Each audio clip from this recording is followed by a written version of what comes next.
Doctor exclusive में स्वागत है आपका। बात बीजेपी के मिशन कर्नाटक की और एक बीके हरिप्रसाद के उस बयान की जो कि कांग्रेस के ऊपर बैकफायर करता हुआ समझा जाएगा। सबसे पहले आप ये तस्वीरें देखिए, दिल्ली की तस्वीरें हैं जिस वक्त प्रधानमंत्री नरेंद्र मोदी ने बीजेपी की राष्ट्रीय कार्यकारिणी की बैठक से पहले एक छोटा सा रोड शो किया था, लेकिन उसके ठीक आगे की तस्वीरें क्या है, अब जरा वो तस्वीरें आप देखिए। कर्नाटक में राजनीति कैसे बदल रही है। ये 12 जनवरी 2023 की तस्वीरें हैं जब प्रधानमंत्री नरेंद्र मोदी ने ये रोड शो किया था और इस रोड शो के बहाने सीधा संदेश दिया था कि बीजेपी किसी मूड में नहीं है जरा भी कोताही बरतने की आगामी चुनाव को लेकर के। ये मुख्यमंत्री योगी आदित्यनाथ की हुंकार आपको याद होगी, जो तस्वीरें आपको लगातार हम दिखा रहे हैं। कर्नाटक में बीजेपी ने रिकॉर्ड तोड़ जीत का लक्ष्य रखते हुए धुआंधार चुनाव प्रचार शुरू कर दिया। दूसरी तरफ गुटबाजी में उलझी कांग्रेस ने अभी से हार मान ली। कर्नाटक को भगवा रंग में रंगने की शुरुआत प्रधानमंत्री के रोड शो से पहले हो चुकी है। 150 सीटें जीतने के लक्ष्य को भेदने के लिए बीजेपी ने 9 दिवसीय विजय संकल्प यात्रा का आगाज कर दिया, जिसे राष्ट्रीय अध्यक्ष बीजेपी के जेपी नड्डा ने हरी झंडी दिखाई। बीजेपी के फायर ब्रांड नेता आदित्यनाथ योगी भी कर्नाटक में हुंकार भर चुके हैं, तो उधर प्रचार युद्ध में पस्त कांग्रेस हताशा में अब गाली पर उतर आई है। क्या हुआ है यह आपको बताता हूं जरा। कर्नाटक में क्यों चुनावी रण से पहले कांग्रेस को रण छोड़ कहा जाने लगा, क्यों यह कहा जा रहा है कि कांग्रेस चुनाव से पहले कर्नाटक की लड़ाई हार चुकी है, उसके पीछे की वजह समझाता हूं। दरअसल कांग्रेस ने जब प्रधानमंत्री नरेंद्र मोदी को गाली दी तो चुनाव में कांग्रेस को हार का सामना करना पड़ा। इसका जरा ट्रैक रिकॉर्ड आप देखिए। कर्नाटक में 3 महीने के बाद चुनाव है। कांग्रेस नेता बीके हरिप्रसाद ने पीएम मोदी को गाली देकर के बीजेपी को एक बड़ा मौका दिया। अब सबसे पहले 2023 का बयान देख लिया, अब पीछे चलिए। 2022 में पीएम मोदी को रावण कहा तो गुजरात में 156 सीटों से बीजेपी जीत गई। इसके ठीक पहले आप आइए, कल कांग्रेस अध्यक्ष मल्लिकार्जुन खड़गे ने कहा कि चौकीदार चोर है। उससे पहले राहुल गांधी ने बयान दिया था 2019 में, तो बीजेपी 303 लोकसभा सीटें जीत चुकी थी। उसके पीछे आप आइए, 2017 में जवानों के खून की दलाली का बयान सामने आया था, तो यूपी में बीजेपी ने 324 सीट की एक प्रचंड जीत हासिल की, जो कि उत्तर प्रदेश में राजनीतिक इतिहास के अंदर स्वर्ण अक्षरों में लिखी जा चुकी है किसी भी पार्टी की सबसे बड़ी जीत के तौर पर। तो वहीं बीके हरिप्रसाद के जिस बयान को लेकर के पूरा वाकया सामने आया, उस बयान को पहले आपको सुनना चाहिए, फिर बताऊंगा आपको कि बीजेपी कैसे इसी बयान के आधार पर आगे खुद को विस्तार दे सकती है।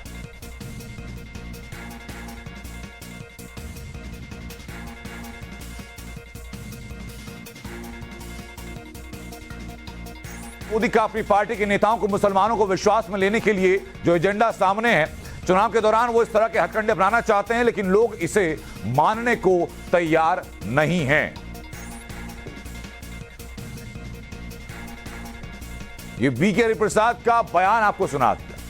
कांग्रेस पीएम मोदी को गाली दे रही है और प्रधानमंत्री नरेंद्र मोदी इससे पहले कह चुके हैं, और आपको वो बयान उनका याद होगा कि उन्हें कांग्रेस नेताओं की गालियों से ऊर्जा मिलती है और वो उस ऊर्जा को ऐसे वक्त में कन्वर्ट करते हैं कि लोग उनके ऊपर और विश्वास जमा देते हैं। आगे बढ़ते हैं। कर्नाटक में 224 विधानसभा सीटें हैं, उसमें से 150 सीट जीतना बीजेपी के लिए आसान बिल्कुल नहीं, लेकिन जहां प्रधानमंत्री नरेंद्र मोदी आगाज कर जाते हैं चुनावी मैदान में, वहां कुछ भी मुमकिन होता है। अब आपको समझाते हैं कि समीकरण क्या है, कैसे बीजेपी 150 का टारगेट हिट कर सकती है। सोशल इंजीनियरिंग का जो फॉर्मूला तय किया गया, वो क्या फॉर्मूला है अब समझिए जरा। 2 मुख्य समुदाय, जिसमें से एक समुदाय लिंगायत समुदाय, दूसरा वोक्का क्लिका, 34% वोट इनके हैं। उसके अलावा यूनिफॉर्म सिविल कोड का मुद्दा वहां रहेगा। साउथ में यानी दक्षिण में राम मंदिर का मुद्दा रहेगा, यानी आस्था और अर्थव्यवस्था का समागम होगा। बीजेपी की रथ यात्रा निकलेगी, और याद रखिएगा, जब बीजेपी ने सागर से सरयूग तक की रथ यात्रा निकाली थी तो पूरे देश में बीजेपी पुनर्जीवित हो उठी थी। ये तो सिर्फ एक राज्य है। पीएफआई पर बैन का मुद्दा हावी रहेगा चुनाव के दौरान। हिंदू वोटर्स का ध्रुवीकरण होने की संभावनाएं हैं, और जैसे ही कैसे होगा, जैसे ही असदुद्दीन ओवैसी की एंट्री होगी।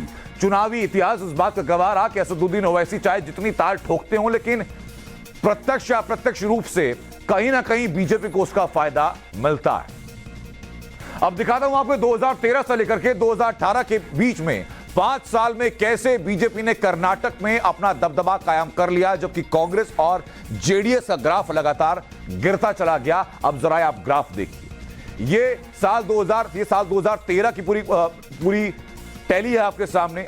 19.8% से 18 में 36.2% बीजेपी पहुंची।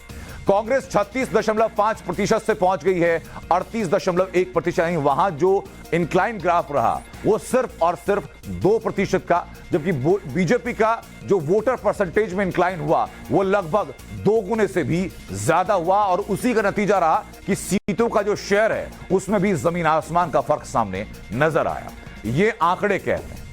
आगे बढ़ते इसी खबर में, प्रधानमंत्री नरेंद्र मोदी का धर्म और कर्म देश की जनता के सिर चढ़कर बोलता है। बीजेपी ने कर्नाटक में यूनिफॉर्म सिविल कोड से लेकर के साउथ में राम मंदिर तक का मुद्दा उठाया, लेकिन जीत की चाबी जो है वो सोशल इंजीनियरिंग में छुपी है। उसकी जरा एक झलकी आप देखिए। अब आपको मैं दिखा देता हूं कि कैसे लिंगायत समुदाय 18% है जिनको टारगेट किया जा रहा है, वोक्का लिंगा समुदाय जो है 16% है, दलित 23%, मुस्लिम 12%, कुरवा समुदाय 3 से 4% के आसपास है। लेकिन इसमें तस्वीर क्या है? तस्वीर आप देखिए, लिंगायत वोटर जो 18% है उनका लगभग 100 सीटों पर दबदबा है। बीएस येदियुरप्पा उनका मुख्य चेहरा है, सीएम बसवराज बोम्मई वहां पर है और बीजेपी की मजबूत पकड़ वहां पर है। इस बात से बीजेपी कई हद तक आशान्वित है। वोक्का समाज जो कि लगभग 16% है, 64 सीटों पर वो निर्णायक भूमिका रखते हैं। ओल्ड मैसूर क्षेत्र में उनका बड़ा दबदबा है। जेडीएस के परंपरागत वोटर वो रहे हैं। 7 वोक्का एमएलए सरकार में मंत्री हैं और 1 सांसद वोक्का समाज से केंद्र में मंत्री हैं। अब आगे देखिए जरा, दलित जो समुदाय है जिसकी आबादी जो वोट प्रतिशत है वो लगभग 23% है, उसका क्या स्थान है प्रदेश की राजनीति में? एससी एसटी के लिए आरक्षण कोटा बना दिया गया बीजेपी की तरफ से, जो कि एक टर्निंग पॉइंट साबित होगा।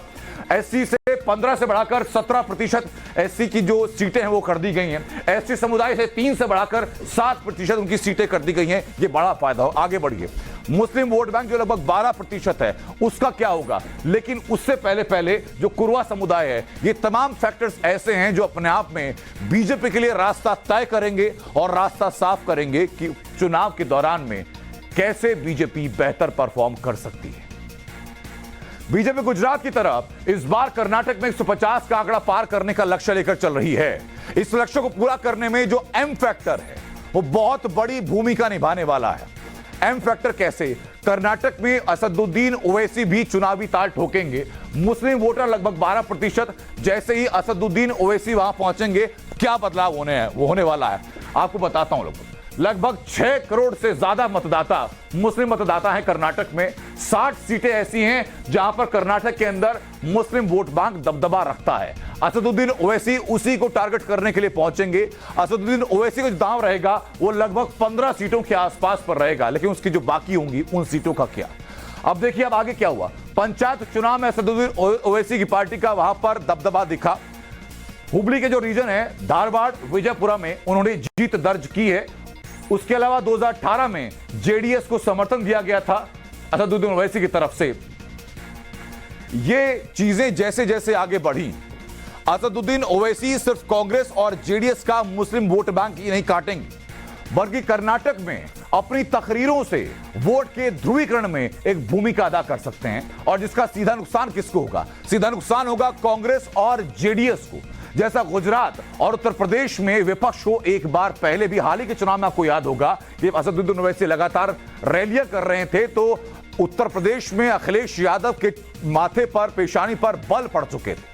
अब ओवैसी फैक्टर क्या प्ले करने वाला देखिए जरा।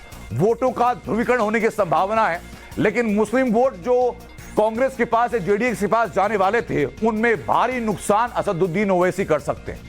जेडीएस को झटका लगेगा जैसे ही, उसका सीधा फायदा होगा भारतीय जनता पार्टी को। यह अभी तक का चुनावी गणित है कर्नाटक के अंदर का।